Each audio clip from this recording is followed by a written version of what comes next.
দেখে দিরা দিলে তো সাদু দেখ ফুলো তো গেলা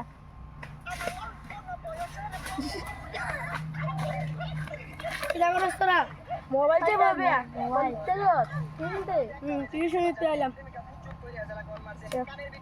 আরে বন্ধু বুঝতে পারিস না তুই ভূতলে যে সুন্দর একটা জাদু করেন যাতে দেইস কি জাদু দেখাবি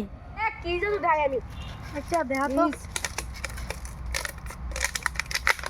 তুই ধরে না দা সুন্দর ধর আটু সামনে ধর বা সকালে ধরেছিস কিন্তু এদো এবার তুই সিটি সাইডো দিস ও দেখ বন্ধু তুই ধুমা ও দেখ রিং রিং তুই যেটা ভালো দাদু ডাইলি দেখুন তখন স্নেকের রিং হয়েছে সুন্দর এসে দাদু তোরা সুন্দর বন্ধুরা আপনারা বাড়ি করার চেষ্টা করবেন আপনারাও পারবেন